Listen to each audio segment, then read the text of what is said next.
নমস্কার।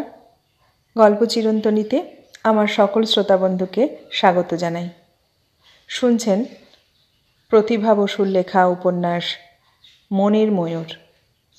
আজ পড়ে শোনাব উপন্যাসটির ৬ষ্ঠ পর্ব। স্কাউন্ড্রেল! হঠাৎ হাতের সিগারেটটা ছুঁড়ে ফেলে দিয়ে চেয়ারের হাতলে একটা ঘুষি মারলেন মিস্টার রায়। ডাবল স্প্রিংয়ের নরম ডিভান খড়খড়িয়ে উঠল। উর্দি আটা ঝাড়ন কাঁধে বেয়ারা ছুটে এলো কাছে।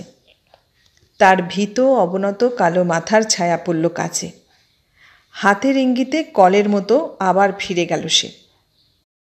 ছি ছি, এত জয়ী হয়ে এখনও এই দুর্বলতা! মিস্টার রায় লজ্জিত হলেন।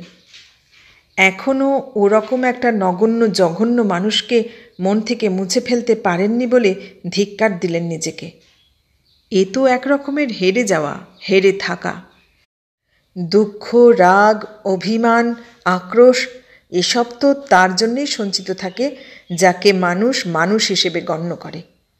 তবে কি মনের গহনে এখনও সেই কীটাণুকীটি বাসা বেঁধে আছে? ছি, এর চেয়ে অগৌরব আর কী আছে? কোনো দিন তো তিনি দুর্বল ছিলেন না, ভীরু ছিলেন না। যদি তাই হবে, তবে দিনের পর দিন, মাসের পর মাস, বছরের পর বছর এমন ধৈর্য, শক্তি, সাহস, পরিশ্রম, আহার, নিদ্রা, মান সম্মান সমস্ত দিয়ে তিলে তিলে কি গড়ে তুলতে পারতেন এই সুপ্রতিষ্ঠিত সাম্রাজ্য? নাকি সমস্ত পৃথিবীকে অগ্রাহ্য করে সমাজ সংস্কার সব কিছুর শিকল ভেঙে বেরিয়ে পড়তে পারতেন কোনো এক নিরুদ্দেশ যাত্রায়? কিসের ভয়, কিসের বন্ধন? কোনো দুর্বলতা ঠেকিয়ে রাখতে পেরেছিল তাকে? কিন্তু বিকাশ চৌধুরী, অনসূয়ার সেই পিঠ কুঁজো, কালো ছোট চোখে সোনার ফ্রেমের বড় চশমাওয়ালা উকিল কাকা, তাকে মনে পড়লে আর স্থির থাকতে পারেন না তিনি। না, কোনো ভদ্রতা, সভ্যতা, সংযম কিছুই থাকে না তার। আজও না, এই সুদীর্ঘ 16 বছর পরেও না। এতদিন পরেও আবার কাঁচা হয়ে ওঠে তার পুরনো ঘা। না, অবিনাশবাবুকে অন্তত আজকে জীবনের অপরাহ্নে দাঁড়িয়ে খুব বেশি দোষ দেন না তিনি। তার জন্যে বরং কষ্টই হয়। লোকটা দুর্বল। ভাইয়ের প্ররোচনায় সে যত বড় অপরাধী শেষ পর্যন্ত করে থাকুক না কেন, যত নিষ্ঠুরতা, অন্যায় বা অধর্মই করুক না, তবু তাকে বোঝা যায়। দুর্বল চরিত্রের একটি চরম নমুনা, এর বেশি তো কিছু না। ভালো মানুষেরা সাধারণত এভাবেই নিজের দুঃখ ডেকে আনে, পরের কথায় বিশ্বাস করে এভাবেই আঠায় জলে হাবুডুবু খায়। কিন্তু বিকাশ কি? ও কি একটা পশুর চেয়েও অধম? একটা জন্তু জানোয়ারের চেয়েও অযোগ্য? তাদেরও একটা প্রতিদান আছে, কৃতজ্ঞতা বোধ আছে, কিন্তু ওর কি আছে? ঈশ্বর ওকে কোন উপাদানে সৃষ্টি করে পাঠিয়েছিলেন এই সংসারে? প্রস্তাব শুনে যদি হকচকিয়েই ওঠেন অবিনাশবাবু, ব্রাহ্মণ হয়ে কায়স্তের ছেলের সঙ্গে মেয়ের বিয়ে দেবার মতো মনের জোর যদি তার নাই থাকে, তাই নিয়ে তাকে অভিযোগ করা যায় না। সত্যিই তো, গ্রামে বাস করে, সেই সময়ে সেই সমাজের আইন ভেঙে জাতিচ্যুত হওয়া কি সহজ কথা ছিল? ছেলে মেয়ে পরস্পরের প্রেমে আবদ্ধ হয়ে বিয়ে করবে, এটাই তো যথেষ্ট কেলেঙ্কারি। তার উপর অসবর্ণ বিবাহ। সংস্কার কি মানুষ সহজে কাটাতে পারে? হলেনি বা স্ত্রী শিক্ষার পক্ষপাতী। তবু তো তার মধ্যেই অনসূয়ার মা বললেন, হোক কায়স্থ, জাত ধুয়ে কি আমি জল খাবো? আমার মেয়েই যদি সুখী না হলো, তবে আমারই বা সুখ কি? তাছাড়া কোনো মেয়ে যদি একজনকে ভালোই বাসে, তাকেই স্বামী হিসেবে দেখে, তাহলে কি করে সে আরেকজন পুরুষের স্ত্রী হতে পারে? সে তো অসম্ভব। তার চাইতে বড় অধর্ম আর কি আছে স্ত্রীলোকের জীবনে? মেয়েকে জেরা করে করে তার সঙ্গে সম্পর্কের গভীরতা তিনি জেনে নিয়েছিলেন। অবিনাশবাবু মাথা নেড়েছিলেন। বিনয়কে তাঁরা ভালোবাসতেন, পছন্দ করতেন। কেবলমাত্র এই একটু জাতের অমিলে এত বড় একটা দুঃখের মেঘ নেমে আসবে জীবনে, এটা আঘাত দিয়েছিল তাদের মনে। কিন্তু বিকাশ এলো ধ্বজা উড়িয়ে, দণ্ড হাতে নিয়ে তাদের পবিত্র কুল রক্ষা করতে, মেয়ের চরিত্রহীনতা সম্বন্ধে অবহিত করতে তার স্নেহশীল মূর্খ পিতামাতাকে। বিয়ে দাও অনসূয়াকে পক্ষকালের মধ্যে, যেই হোক, যে করেই হোক, যার সঙ্গেই হোক। বামুনের মেয়েরা ঘাটের মরা ধরে বিয়ে করত কৌলিন্য রক্ষার জন্য, আর এই মেয়ে বিয়ে করবে একটা শূদ্রের বাচ্চাকে। লেখাপড়া, মেয়েকে লেখাপড়া শিখিয়ে তো এই করলেন তাঁরা। কে না জানে যে স্ত্রীলোককে প্রশ্রয় দিলে শেষে এই দশাই হয়। এই জন্যেই শাস্ত্রে আছে তাদের অসূর্য স্পর্শা করে রাখা। একটা মেয়ের জীবনের কি এতই মূল্য, যার জন্যে এত বড় একটা পরিবার নরকে ডুববে? 17 বছরের একটা মেয়েকে ঘরে রাখাও যা, সাপ নিয়ে বিছানায় শোয়াও তাই। অবিনাশবাবু স্ত্রীর কথার মতো ভাইয়ের কথায়ও মাথা নাড়লেন। ঠিক ঠিক। অতএব দাও বন্ধ ঘরে ঠেলে পাঠিয়ে, ঘুলঘুলি শুদ্ধ বন্ধ করে রাখো যতদিন না বিয়ে দিয়ে বার করতে পারো ঘর থেকে এত বড় আপদকে। বিয়ে করবে না? গলায় কলসি বেঁধে ভাসিয়ে দেব না আড়িয়ল নদীর জলে? বিনয়ের নাম আর একবার উচ্চারণ করে দেখুক না, সাঁড়াশি দিয়ে জিভ টেনে খসিয়ে ফেলি কিনা। ভয়ে ত্রাসে গলা বুক শুকিয়ে গেল দিদির। বললেন, বিনু, আর না, এবার তুই চলে যা। না, হাজার চেষ্টা করলেও তো আর ওকে তুই বিয়ে করতে পারবি নে। বিনয় তাকিয়ে রইল বাইরে। দিদি হাত রাখলেন পিঠে। মিছিমিছি নিজেও দুঃখ পাবি, ওর দুঃখও বাড়াবি। বিকাশকে তুই জানিস নে, দেখি না কত দূর পারে। ও লোক লাগিয়ে খুন করে ফেলবে তোকে। লক্ষ্মী ভাই আমার, তুই চলে যা। অসম্ভব। আমার কথা শোন, এতে দুজনেরই ভালো হবে। পাগল? আমি চলে গেলে ওরা ওর সর্বনাশ করবে দিদি। যাকে তাকে ধরে একটা বিয়ে দিয়ে দেবে ওর। দিক, যা খুশি তাই করুক। ওদের মেয়ে, ওদেরই যদি চেতনা না থাকে, হৃদয় না থাকে, তাহলে তুই আমি কে? সব ঠিক, তুই রওনা হয়ে পড়। বিনয় চুপ করে রইল। বিনু, ভালো করে ভেবে দেখ তুই। না দিদি, এ সময় আমাকে যেতে বলো না। আমি যেতে পারবো না, পারবো না। দিদির কোলে মুখ রাখল সে।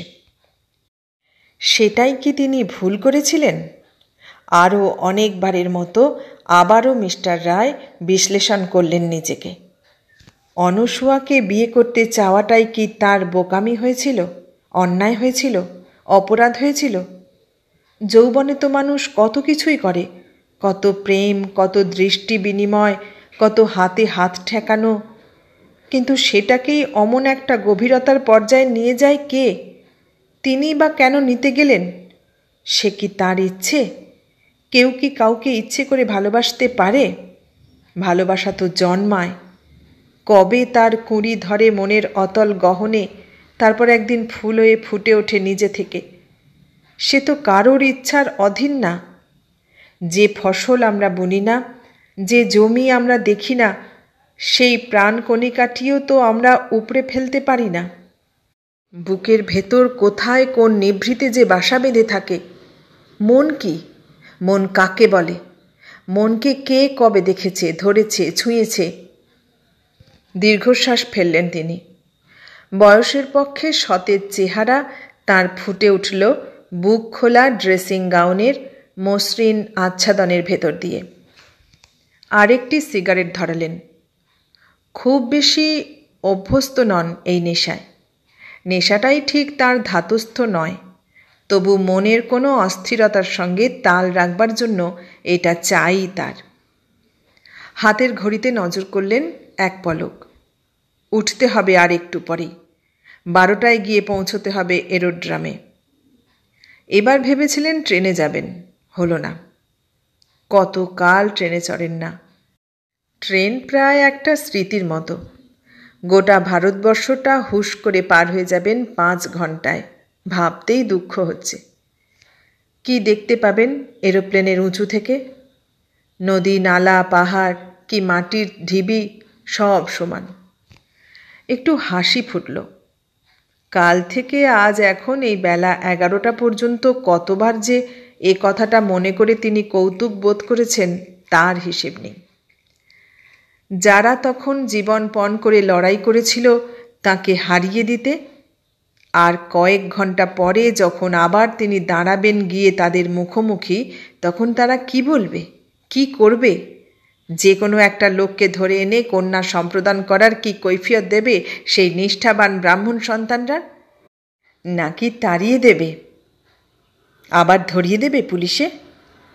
মস্ত রুমাল বার করে কপালের ঘাম মুছলেন। মনে পড়ল সেই মোটা ইন্সপেক্টরটিকে। আহ, কি কান্নাই কেঁদেছিল অনসূয়া। সেই কান্না ভেজা মুখ এখনও যেন মনে লেগে আছে। লোকটাকে খুঁজে বের করে বরযাত্রী করলে কেমন হয়? কাকার সঙ্গেও বেশ বন্ধু সম্মিলন হবে। বরকনে দেখে মনটা কি খুব খুশি হবে না? সেই কবে দেখা হয়েছিল দার্জিলিংয়ের ঝকঝকে সানিকটের বারান্দায়? কবে? কতদিন আগে? 16 বছর? এর মধ্যেই 16 বছরের পাতা খসল সেই সুন্দর সুশ্রী দিনগুলোর উপর। মিস্টার রায় পাতলা চুলে আঙুল চালালেন। এই তো সেদিনের কথা, এই তো সেদিন কালো কুচকুচে অন্ধকার রাত্রে অনসূয়া আস্তে আস্তে বেরিয়ে এলো দরজা খুলে, রঙিন কাপড়ে গা মুড়ে। হাতের মুঠোয় তিনি তুলে নিলেন তার নরম ঠান্ডা হয়ে যাওয়া হিম হাত। বললেন, ভয় কি? অনসূয়া ডাকল, বিনয়। অনু, আমাকে কখনো ছেড়ে যাবে না তো? মৃত্যুর আগে না। সে আরও কাছে সরে এলো। ছোট্ট ভীরু পাখি বুকের উত্তাপে সান্ত্বনা খুঁজল। প্রত্যেক মুহূর্তে ভয়, প্রতিটি নিঃশ্বাসে ভয়। গাছ থেকে পাতাটি খসলে সে কেঁপে ওঠে, পাখির পাখা ঝাপটানিতে জড়িয়ে ধরে নিবিড় হাতে। আর সেই ভয় কি একদিন দুদিন? দিনের পর দিন, মাসের পর মাস। বাজের তাড়া খাওয়া ছোট্ট পাখির মতো দেশ থেকে দেশান্তরে ছুটোছুটি। তবু কি সুখ! সে তুলনাহীন সুখের কথা ভেবে আজও ভালো লাগলো মিস্টার রায়ের। ছায়াছবির মতো একটার পর একটা দৃশ্য ভেসে উঠল চোখে। ছলছল জলের শব্দ, ফলের গন্ধ, শীতের হিম, ঠান্ডা হাওয়া। লম্বাটে ছিপ নৌকোয় উঠে বসল তারা। দড়ি খুলে দিল মাঝি। 3 দিন পরে প্রথম নামল ডাঙায়, ছোট্ট সরাইখানার টিনের ছাপড়ায়। হাট বসেছে গাঙের ধারে। ঠোঙায় করে মিষ্টি নিয়ে এলো বিনয়। আনলো পুরি, কচুরি, শালপাতা আর সাদা শাঁখা, লাল সিঁদুর। বাপের বাড়ি থেকে পরনের শাড়িটি ছাড়া আর কিছুই আনেনি অনসূয়া। হাতের বালা দুগাছি পর্যন্ত রেখে এসেছে বালিশের তলায়। শাখায় সিঁদুরে ঝলমল করে উঠল। ঈশ্বর সাক্ষী করে বিয়ে হলো তাদের। তারপর কতগুলো দেশ, ঢাকা, ময়মনসিংহ, গোয়ালন্দ স্টিমারের একতলায় ডেকে দুঃখী সেজে কলকাতা, পাটনা, জামশেদপুর, পুরী, ওয়ালটেয়ার, পাগলের মতো টাইম টেবিল হাতড়ে হাতড়ে এলোমেলো ছুটোছুটি। অবশেষে দার্জিলিং। জলা পাহাড়ের উপর মিলিটারি ব্যারাকের আওতায় একলা একটি ছোট্ট নির্জন বাড়ি। সামনে যতদূর চোখ চলে পাহাড়ের ঢালু বেয়ে অজস্র ফুলের বন্যা। পেছনে গভীর খাদ, নিবিড় সবুজে ঢাকা। না, আর ভয় কি? 7 মাস কেটে গেছে। অনসূয়ার পিতৃব্যের উদ্যম কি এখনো নেবে আসেনি? তাছাড়া এখানে এই নিরালা বাড়ির ছোট্ট সংসারে কে আসবে তাদের খুঁজে বার করতে?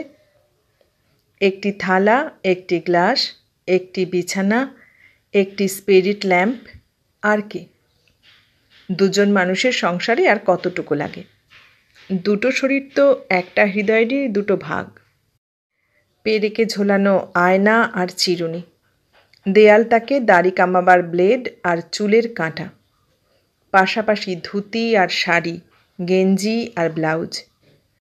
সকালবেলা অনস্বয়ার কত কাজ, তার কত বড় সংসার। 17 বছরের মেয়ের মুখে কাঁচা লাবণ্যের ঢল নামে তখন তাকিয়ে তাকিয়ে আর চোখ ফেরে না। স্পিরিট ল্যাম্প জ্বালিয়ে চায়ের জল চাপায়, নিচু হয়ে ঘর ঝাঁট দেয়, টুকটাক ঘুরে বেড়ায় এখানে ওখানে। 24 বছরের বিনয়ের উদ্বেলিত যুবক হৃদয় ভালোবাসার ভারে ভারী হয়ে ওঠে। পরিষ্কার পেয়ালায় চা নিয়ে আসে সে। সোনালি চায়ে পেঁচিয়ে পেঁচিয়ে ধোঁয়া উঠতে থাকে, সঙ্গে ফুল কাটা প্লেটে কখনো বিস্কুট, কখনো কেক। বিছানায় তোয়ালে পেতে 4টি পা লেপের তলায় জড়াজড়ি করে অতি মনোরম ব্রেকফাস্ট। বাইরে উজ্জ্বল হয়ে রোদ ওঠে, প্রজাপতির মেলা বসে ফুলবাগানে। বিনয় আলস্য ভেঙে ওঠে। তারপর দাড়ি কামায়, বরফ কাটা ঠান্ডা জলে স্নান করে হুসহুস করে, পোশাক পরে, মাথা আঁচড়ায় অনস্বয়ার গায়ে জল ছিটিয়ে ছিটিয়ে। অনস্বয়া চালের সঙ্গে ডাল, ডালের সঙ্গে আলু, আলুর সঙ্গে ডিম আর পেঁয়াজ দিয়ে খিচুড়ি বসিয়ে দেয় স্পিরিট ল্যাম্পে। তারপর শীতকাতুরে শরীরে লাল টুকটুকে মোটা কোট চাপিয়ে বেড়াতে বেরোয় জঙ্গলে। জানা আছে ওইটুকু স্পিরিট ল্যাম্পের মিটমিটে আগুনে পাকা 4টি ঘন্টা লাগবে চাল ডাল সেদ্ধ হতে। এসে নামাবে, নামিয়ে মাখন দিয়ে এক থালায় ঢেলে নেবে সবটা। কবেকার কথা? এই তো সেদিন।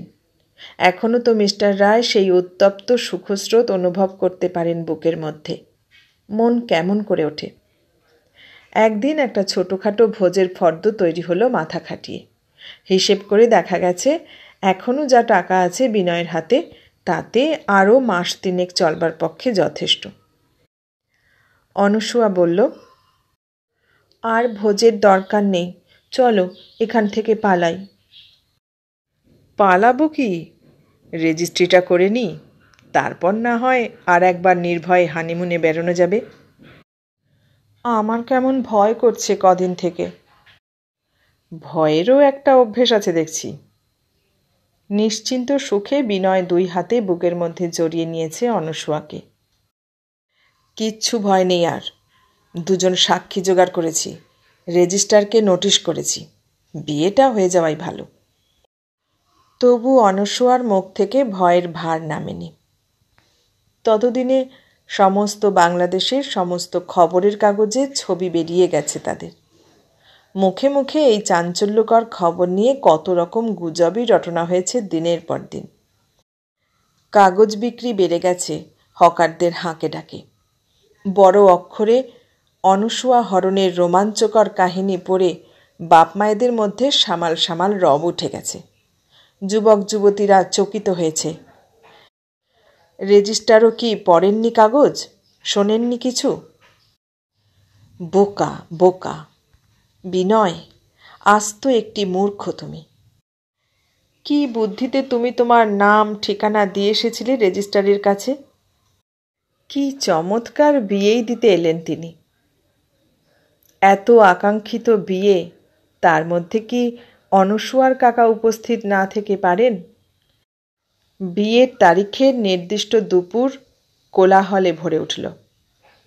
ছোট্ট সানিকট, মাননীয় অতিথিদের পদপাতে সরগরম হলো। নতুন কাশ্মীরি কাজ করা লাল টুকটুকে শাড়ি পরেছিল অনস্বয়া। নিজের হাতে বোনা দামি পশমের ব্লাউজ, পায়ে লাল মখমলের নতুন জুতো। কাল বিনয় গিয়ে কিনে এনেছিল সব। আর বিনয় ধুতি পরেছে লম্বা কোঁচার, সিল্কের পাঞ্জাবি, কাজ করা সাদা শাল, নতুন স্যান্ডেল পায়ে ফুলবাবু। আসুন আসুন। দরজার টোকা শুনে সাগ্রহে এগিয়ে গেল সে।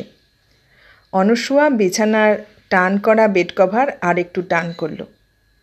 তাড়াতাড়ি খাবার ঠিক করতে গেল ভাড়া করা প্লেটে। কিন্তু এ কি? দরজা খুলে আঁতকে উঠল বিনয়, আর আকর্ণ হাসিতে ফেটে পড়ল বিকাশ। এলাম, তোমাদের বিয়ে দেখতে এলাম। গলার স্বরে চকিতে পেছন ফিরে তাকালো অনসূয়া। তারপরেই একটা আতঙ্কিত আওয়াজ করে ছুটল সে বাথরুমের দরজা দিয়ে বাড়ির পেছন দিকের খাদে, যেখানে নিবিড় সবুজ বুক পেতে আছে সমস্ত শীতলতা নিয়ে। লাফিয়ে গিয়ে চুলের মুঠি ধরল বিকাশ। দেখি দেখি, শ্রীমতীকে দেখি একবার। বিনয় বাঘের থাবায় সে হাত মুচড়ে দিল। মাত্র একটা পলক।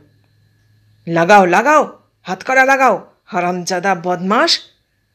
বিকাশের চিৎকারে পাহাড় প্রতিধ্বনিত হল। ভদ্রলোকের মেয়ে ফুঁসলে বার করে আনার মজা এক্ষুনি টের পাবি তুই। উল্লাসের মতো ঝাঁপিয়ে পড়ল অনসূয়া। না না না, আমি স্বেচ্ছায় এসেছি, কেউ আমাকে নিয়ে আসেনি। তোমরা ছাড়ো ছাড়ো, ওকে ছেড়ে দাও। তার চুল খুলে গেল, শাড়ি খসে গেল, আঁচড়ে কামড়ে মুহূর্তে পাগল করে দিল সকলকে। রেজিস্ট্রারের মুখ চোখ ক্ষতবিক্ষতে করে দিল। ওরে বিশ্বাসঘাতক, নিষ্ঠুর, এই জন্যেই তুই রোজ এসে এসে চা খেতিস, বৌমা ডাকতিস, নজরে রাখতিস এই দিনটার জন্য। আর তুমি তুমি আমার পরম হিতৈষী কাকা, আমার বাবার খেয়ে আমার বাবাকে ঠকিয়ে আমাকে উদ্ধার করতে এসেছ। এক টানে তার চশমা ফেলে দিল, মারতে উদ্যত হাতে প্রচণ্ড এক কামড় বসিয়ে রক্তাক্ত করে দিল। কে রক্ষে তাকে? একা সে 100, বোধ নেই, চৈতন্য নেই, লজ্জা নেই। তারপর একসময় মাটিতে লুটিয়ে পড়ল শুকনো লতার মতো। তারপর তারপর কি? আশ্চর্য, তারপর সেই মেয়েই নাকি একদিন ছেড়ে গেল তাকে। কেন গেল? কেমন করে পারল? কে তাকে অমন করে ভুলিয়ে দিল সব কথা? কে? একটা ব্যাকুল জিজ্ঞাসায় সমস্ত হৃদয় মথিত হয়ে উঠল আজ মিস্টার রায়ের। অনসূয়া, তুমি কি জানো তারপর কত কষ্ট, কত দুঃখ, কত অপরিসীম লজ্জা অপমানের দরজা আমাকে ডিঙোতে হয়েছে তোমার ওই সুন্দর লাবণ্য মাখা মুখের সামান্য কয়েকটি কথার জন্য? নেংটি আর কর্তা পরে প্রচণ্ড রোদে জ্বলতে জ্বলতে আর প্রবল বৃষ্টিতে ভিজতে ভিজতে জেলের চোর বদমাশ আর খুনিদের সঙ্গে যখন পাথর ভেঙে হাতে ফোসকা পড়েছে, মাটি কুপিয়ে বুকের পাঁজরা খসে এসেছে, তখন আমার কি মনে হয়েছে তা কি তুমি জানো? সেই যন্ত্রণা আমার কাকে মনে করে অসহ্য হয়ে উঠেছে তুমি জানো? তুমি কি ভুলেও কোনো দিন ভেবেছ সেই কথা? ভুলেও আর আমাকে ভেবেছ তুমি? কিন্তু আমি কেন পারিনি? কেন পারিনি? হঠাৎ মিস্টার রায়ের চোখে লাল ছিটে লাগল, নিঃশ্বাস ঘন হলো। আর তার দিদি, হতভাগিনী দিদি, ভাইকে মানুষ করে কি সুখী হলো তার গায়েরই সমস্ত সোনার মূল্য দিয়ে যাকে একদিন রক্ষা করতে চেয়েছিল বিনয়, সেই মেয়েই শেষে একদিন সর্বনাশ করল তাদের। বালিকা অপহরণের আসামি কে প্রমাণ করল সে কথা? অনসূয়া। অনসূয়া। হঠাৎ একটা ক্ষমাহীন আক্রোশে দপ করে জ্বলে উঠল বুকটা। ভাইয়ের অপরাধে এবং অনুপস্থিতিতে দিদিকেও কি কম নিগ্রহ ভোগ করতে হয়েছে ওই গ্রামে? এমনকি পুলিশের হাঙ্গামা থেকেও রেহাই পাননি তিনি। দিদি যখন আর গ্রামে টেকতে না পেরে কলকাতায় এসে বাসা নিলেন, খবরটা জেনে দিদির সঙ্গে একবার দেখা করতে চেয়েছিল বিনয়। হাজার হোক ভদ্রলোকের ছেলে, চেহারা সুন্দর, আর যত বদমাশি হোক মানুষটা তো বিদ্বান কম নয়। কর্তৃপক্ষ একটু নেক নজরে দেখতেন তাকে, দয়া করে অনুমতি দিলেন তক্ষুনি। কিন্তু দিদি বলেছিলেন, আমার ভাইয়ের তো কবে মৃত্যু হয়েছে। কত দুঃখে বলেছিলেন এ কথা বিনয় তা জানে, তাই অভিমান করতে পারেননি। জেলখানার কুঠুরির দেয়াল মাত্র মুহূর্তের জন্যেই ঝাপসা হয়েছিল তার কাছে, তার বেশি না। তারপর একদিন খবর এলো তিনি মারা গেছেন। বোবা চোখে দেওয়ানজির চিঠির সেই খবরটির দিকে তাকিয়ে থাকতে থাকতে সেই প্রথম বিনয় ভেঙে পড়েছিল কান্নায়। আজ মনে হয় দিদির কথাই তার শোনা উচিত ছিল প্রথম থেকে। ভুল করেছিলেন তিনি, ভুল। মহা ভুল, যে ভুল আর জীবনে শোধরানো যাবে না। সেদিনের বিনয়কে ভেবে আজকের গণ্যমান্য বিনয় রায় জোরে জোরে নিঃশ্বাস নিলেন। শুনলেন মনের ময়ূর উপন্যাসটির ৬ষ্ঠ পর্ব। কেমন লাগলো? ভালো লাগলে লাইক, কমেন্ট, শেয়ার করবেন, আর নতুন বন্ধু হলে সাবস্ক্রাইব করার অনুরোধ রইল। সবাইকে অনেক ধন্যবাদ জানিয়ে আজ এখানেই শেষ করলাম।